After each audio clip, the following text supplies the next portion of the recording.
Having looked at various literary observations for 1st and 2nd Samuel, we're ready now to take up historical observations. There are several that we'll be considering, by no means exhaustive for these wonderful books. First off, the water shaft. You may recall that the city of Jebus was of interest to David. It had not been conquered, however, by Israelites. He led an escapade through the water shaft, which was more of a secret access, an access. It was certainly not a public gate by any means, but a rather inconvenient way to get in, and consequently in a way that was not guarded. This has come to be known as Warren's Shaft, and it is within Old Jerusalem. Let's take a look at several photos and Google Earth pieces that will help us get a feel for how David made this conquest of the old city of Jebus, which then became the city of David, Jerusalem. Let's take advantage of this topographical map of the site of David's city from the Holman Bible Atlas. Notice the elongated colored section divided into 3 portions. The earliest is the lower pink portion labeled City of David. Notice at the upper right corner there's a little arrow pointing in that indicates Warren's Shaft, and then in blue beneath that the Gihon Spring. That would be the source of the water. Warren's Shaft was the entryway for David and his troops to come into the city of Jebus. The Ophel zone north, the yellow zone north of the city of David, would be later, and development of the Temple Mount, the blue zone, even later on. Perhaps you'd like to get a sense of where this water pathway is located relative to an aerial photo of modern Jerusalem. We're using Google Earth here to look at the southern section of the old city. The light-colored rectangle here at the top, this is the lower edge, the southern edge of the Dome of the Rock. We can move up just a bit here to take, now you can see the golden colored dome there. The brownish and tan zone here in the upper right is the decline from the hill of Jerusalem down in Old Jerusalem down into the Kidron Valley. So the reason there's nothing built there is it's just a little too steep. And then the hill itself would follow roughly this contour here. As to the location of the starting point, the Gihon Spring is right in this territory. And then the pathway of the tunnel will lead in under the old walls. That is where the walls would have been in the David time. And then it'll work its way down to this region, which is the Pool of Siloam. Let's take a look now and see from a sketch overlay where that pathway would have been. You can see the Gihon Spring there, the upper right, leading down with a serpentine pathway to the Siloam Pool, lower left. Now, as far as David's era, what we're interested in keeping in mind is that he gained access militarily into the city of Jebus, which would have been this territory here. He gained access through the Gihon Spring and then up a vertical shaft known now as Warren's Shaft. That was used to give access to the water in the Davidic and pre-Davidic times. So he climbed up secretly through there with his men and was able to gain access and overwhelm the city. Subsequent then, many years later, King Hezekiah realized that it would be important to secure a more regular water supply within what were then the city walls, because if the city was under siege, then Gihon Spring would be outside the city walls and they would lose their access to a water supply. Consequently, under his leadership, the water channel that was then just a small fissure was enlarged, and here you see the pathway of that tunneling project, that engineering project, eventually leading the water to the Pool of Siloam. If you're tracking with these David city walls, you can see that that would have been outside the city, even at its terminus. However, in Hezekiah's time, that would have been inside the city, the secondary, the later outer city walls. We'll back off this overlay and then gain some altitude in order to get a little point of reference for our visit to Jerusalem. And there we have it, the Temple Mount, Kidron Valley, Hinnom Valley down here. If you visit Jerusalem, you'll want to be on the lookout for this sign showing the direction to the walk through Hezekiah's tunnel. Notice the reference there at the bottom of the English word Hezekiah's. It says via Warren's Shaft, and the spring house, that's indicating the access, will begin by coming along Warren's Shaft. We'll show you a picture of that in a moment.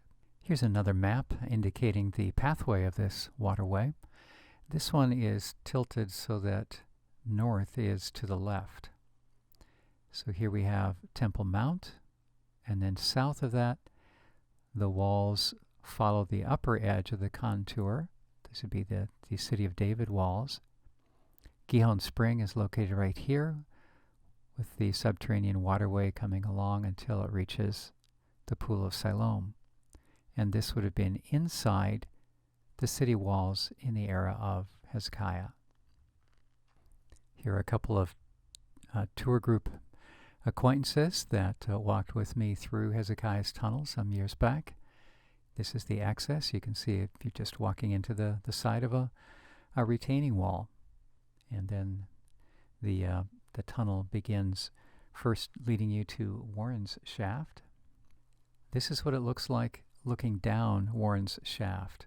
So imagine this photograph being taken not into the a side angled tunnel in the wall, but you're standing on the lip of this, what looks like basically a well, only it's not exactly a well. It's, I guess you'd call it a dry well, finally going down to the water source far below. So a shaft. You are standing at the edge of this. Your camera is directed down towards your feet in order to get this shot. Fortunately, this is not the access used by tourists today. There's some steps alongside, and then there's a separate entry.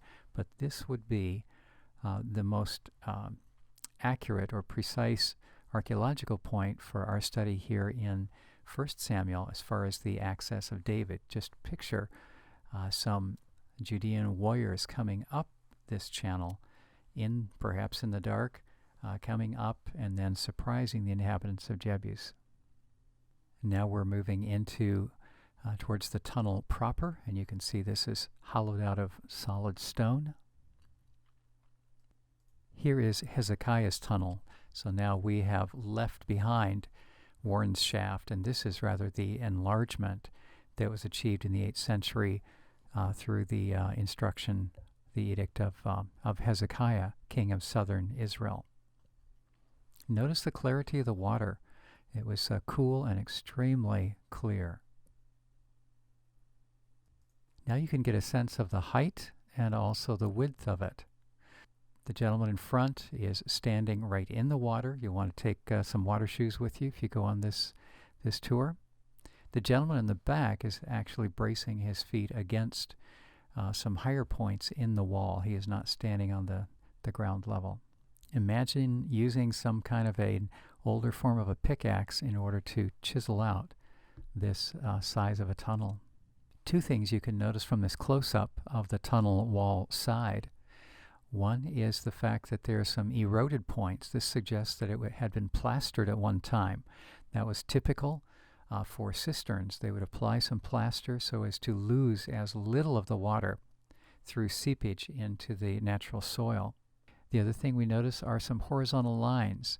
Notice this rather bright band. This is not a strata in the stone, but rather it's a water stain indicating what the water level was at some time. So you can see the time we went through it was about thigh height or depth, but at other times I've heard of people talking about it being up to mid-chest range, and you can see from the water stain levels that would indeed have been the case. This shot was taken just before exiting the Pool of Siloam area. Again, look at the clarity of that water. Then it spills out into the Pool of Siloam, a location we know from Jesus' ministry. The tunnel there to the back, this is your exit from Hezekiah's tunnel. Then it spills out into the Pool of Siloam. The steps here on the right then lead you up from that lower pool level up to the ground level, which would be roughly about even with the top of this photo in the upper right. This poster was on display towards the entry of the Hezekiah's tunnel walk. Gives us something of a playful sketch rendition. To the back you see the high walls. That would indicate the Temple Mount, and then some pedestrian ways filled with colorful little people. The waterway we're interested in then, Gihon Springs, are pictured, probably indicated by this pile of rock as an entry point. And then you see the waterway. This, of course, would be submerged. This is subterranean. It appears here to be a surface level river. That's not the case. This is the pathway of the water that is underground, and then Pool of Siloam down depicted here.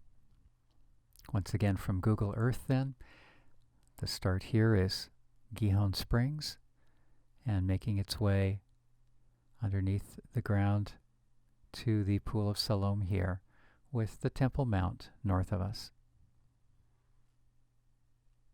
A second historical observation has to do with a little note regarding the size of Goliath. Now, it's not as though we've discovered the skeleton of Goliath by any means, but simply this. The document known as the Papyrus Anastasi I, which is an Egyptian letter dating to the 13th century, tells of some Canaanite warriors, and we are given their height. They were between 7 to 9 feet tall.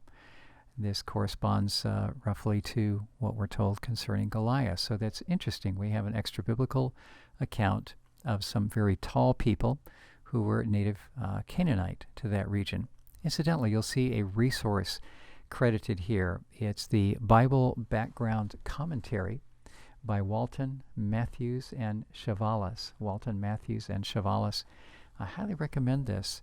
The reason being, it proceeds book by book through the Bible with an eye toward any items of historic interest, whether it be documents, whether they be cultural customs or religious customs, battles, and various warriors in the ancient Near East surrounding Israel, as well as Israel itself.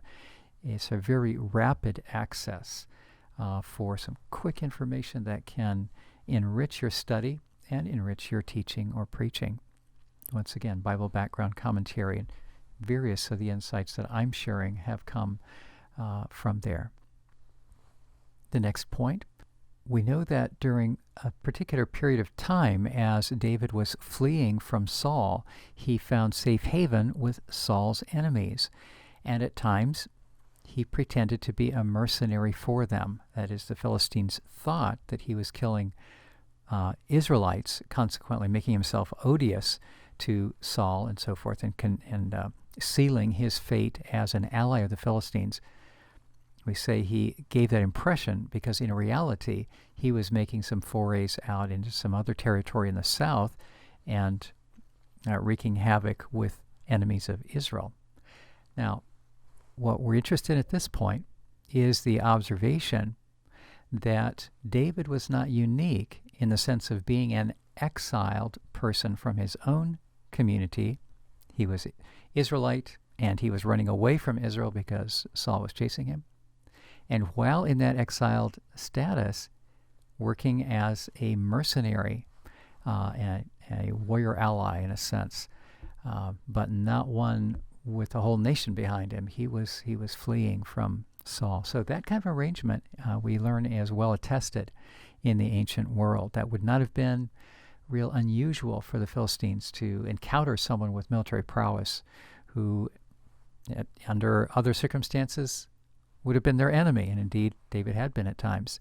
But at this time, his fate had turned, and so they trust that he is, in fact, working for them. A fourth item has to do with the pool at Gibeon, and we've seen a snapshot of this earlier. We'll show it once again just to reinforce this as a fascinating piece, we're told that Joab and Abner tangled at this point, this particular site. You see some of the dimensions here at its depth, 35 feet down, 40 feet wide. This is an enormous excavation, having steps in the side wall carved into the wall so as to give those who were wanting to extract some water a way to easily get down. They wouldn't have to drop themselves by ropes, but they could just climb down. And think of how often in a dry territory one would have to visit a pool in the neighborhood in order to retrieve water. After you've gone down that 35 feet, there's still another 45 feet of fairly straight stair steps to bring you down eventually to the water table. And can you imagine extracting some 3,000 tons of rock in order to create this chasm? Here's a picture of the Pool of Siloam taken from Holman Bible Atlas.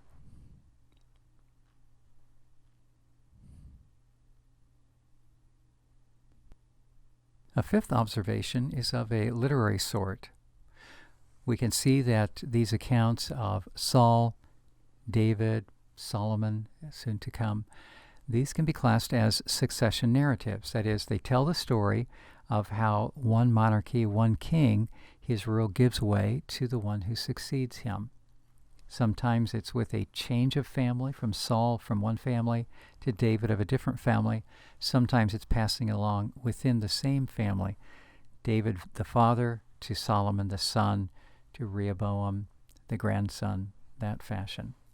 There are other documents in the ancient Near East that similarly present succession of leaders in other countries. Some of these come from Anatolia in the Hittite civilization. People who have studied these point out that the similarities with the succession narratives found in the Bible are fairly superficial. That is to say, we shouldn't infer any indebtedness on the part of the biblical material indebted to similar documents, say from Hittites, for example. And as you see on the screen, those documents from Hittite stem from the 14th to 13th century BCE. Proclamation of Telepinu and the Apology of Hattusilis are two of these. Do you notice in the parenthetical material on the screen that the primary aim of those documents, we can tell there's a political spin to them. They're designed to defend the legitimacy of the current ruler, especially when that ruler overtook the throne by force. They're a usurper. Now, when we look at the Davidic material, it's important to observe that while it's true that David took over the throne from someone else, that David is divinely ordained. In fact, the writer is very careful to preserve those parts of the account that show David working hard not to usurp Saul's position.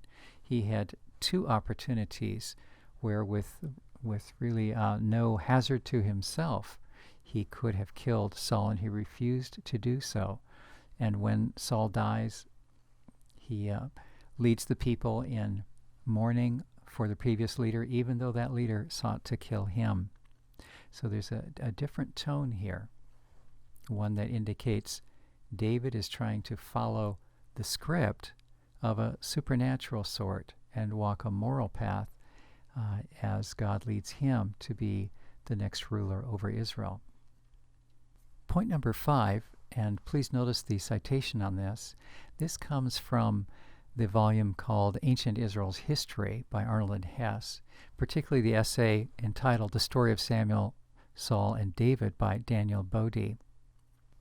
It's been observed that there is a mentality, there's a way of thinking behind much of the Old Testament, and that mentality is that those who conduct themselves well are rewarded, we might say blessed, and those who conduct themselves poorly, out of step with moral law, will find themselves in trouble, cursed, blessing and cursed. It's been customary in recent years of biblical scholarship to describe this as the Deuteronomic way of thinking, the Deuteronomic history, that is, when these principles are overlaid to historical materials, tracing back to the book of Deuteronomy, where blessing and cursing, these polar opposites of paths of life under God's rule are described. If we read the Pentateuch carefully, we realize they do not originate in Deuteronomy. Those are in earlier books of the Pentateuch also. The dichotomy between walking a life that's blessed and walking a life that encounters curse or misfortune as a result of personal choices. We can see that bifurcation as early as God's call to Abraham in chapter 12. Those who bless you, I will bless. Those who curse you, I will curse. So that sort of binary operation. We're saying then, first of all, it does not originate in Deuteronomy. However, it has become customary to think of it as virtually originating there, and then coloring being the lens through which subsequent writers of the Israelite historical material viewed the material that they were transmitting. Such a way of thinking would lead one to infer that this material, this biblical material with its so-called Deuteronomistic history lens, may be unique to the ancient Near East. However, consider then what Mr. Bodie has written. The view of history, and this is in contrast, the view of history as the outworking of a retributive principle is common to all the major cultures of the Mediterranean shoreline. So he's saying this is not unique to Israel.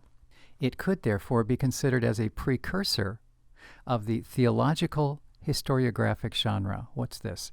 Theological historiographic genre is saying writing history from the viewpoint that God is arranging the events of individuals, of nations, according to his moral law.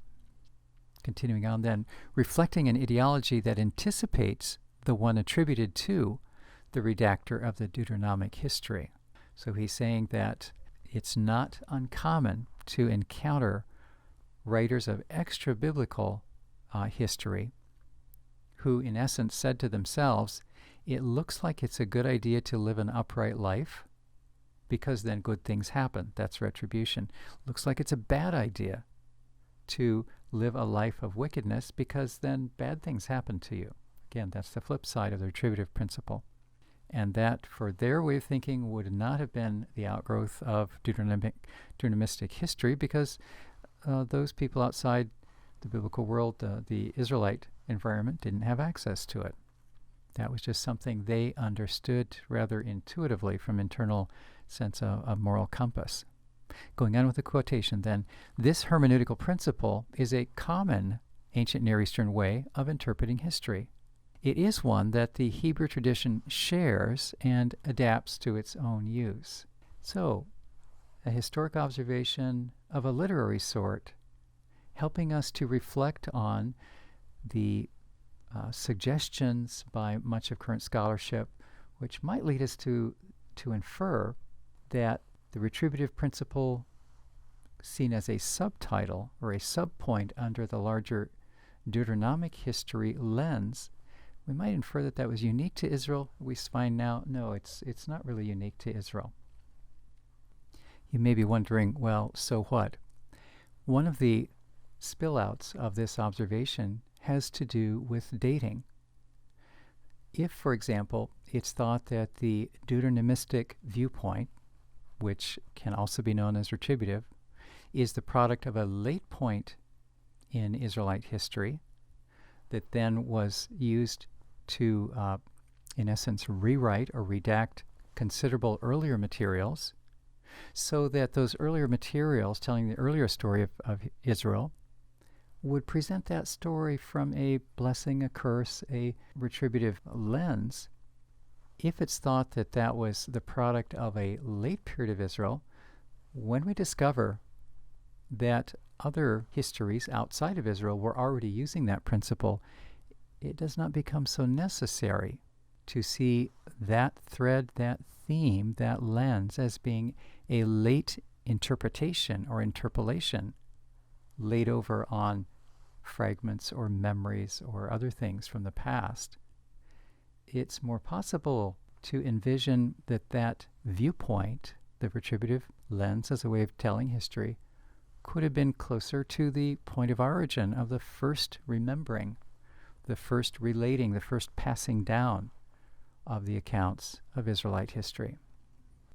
The last item of a historical sort that we'll include has to do with an archaeological artifact known as the Tel Dan Stela. On the left, you can get an idea of what the Tel Dan Stela looks like.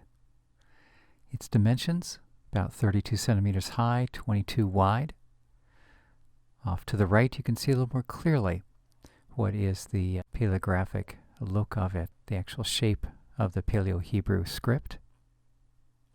We're interested in what is circled in the pale rose color. This reads Melech Yisrael, Melech, King, Yisrael, Israel.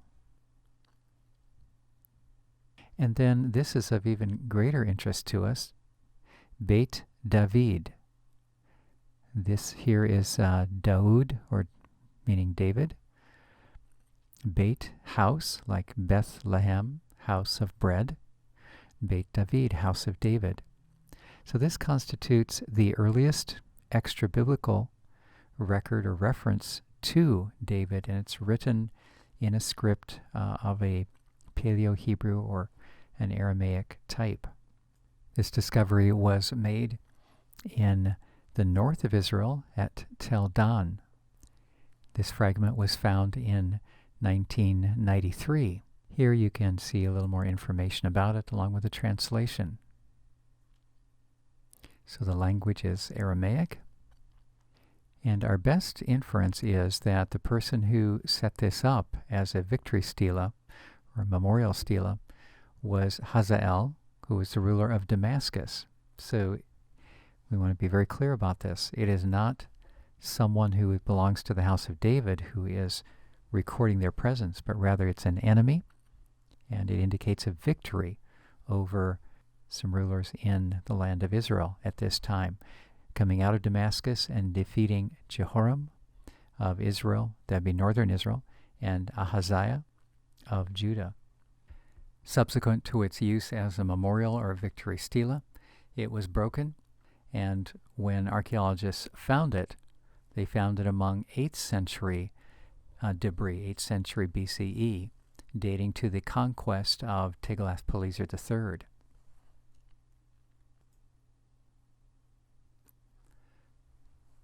The larger portion that you saw earlier on the right was discovered in 1993, and then 2 additional fragments that here are positioned together with it in the Israel Museum were found the following year, 1994.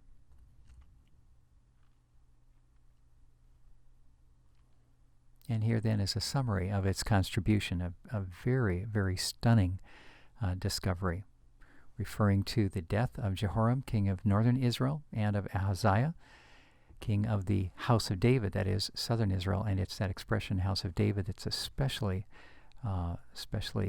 powerful as far as an archaeological discovery. And according to William Schniedewind of UCLA, this indicates that Jehu, who issued a revolt, this happened in collusion with Hazael. Hazael being the author, we expect, of this stela. This concludes the historical observations for 1st and 2nd Samuel. In the next video, we'll take up theological observations.